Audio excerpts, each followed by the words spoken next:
سلام سلام خوبیستی؟ رئیسایی منتظرم می رفیق و باشیم کلاس تحت ثبت نام بکنیم. خب سلامتی. چرا کلاس سینما شرکت نکنی؟ آخه مو تئاتر دوست دارم. آخه تئاتر کسی نگاه نکنه که جان. وش سینمای من اور دیده بنی معروف بنی. گونه تئاتر دوست دارم. بعدشم همه گونه تئاتر از سینما بالاتره. در تعارف بله گونن بالاتره، ولی در مبلغ چیزه؟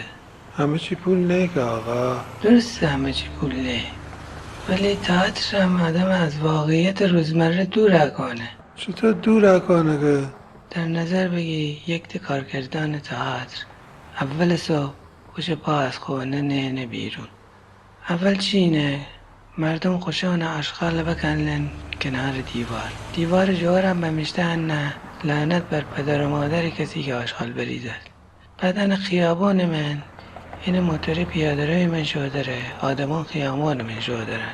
بعد یک کارگردان تئاتر رسن سالن تئاتر من گونه خانم اوفلیا تو با آقای حملت ایتو صحبت بکن، آقای شاهلیر تو دیدتر همه ایتو صحبت بکن. خوی با واقعیت همین زندگی جور درنه. خب عوامل سینما هم از خانه انن بیرون یه جور چیزان ایننده.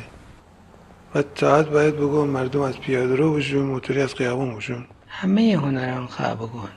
کلن همه هنر شبیه و حکایت سعدی بابا. یک ستاره شناس بود، همش او دوران تلسکوپ زیده بود، بعد از خوش خانه خبر نداشت.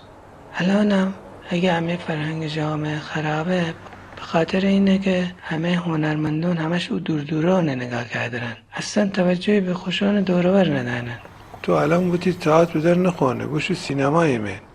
بعد از تئاتر انتظار دانی جامعه چه گونه؟ کلن هنر گونم، از تئاتر هم که انتظار دانم، ولی با عنوان راه پیشرفت شخصی آقا گونم که سینما راه آسان‌تری است.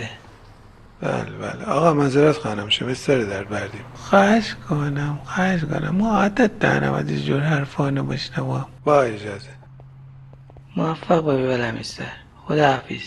قربان شما. عجب دل پوری دانی دوباره.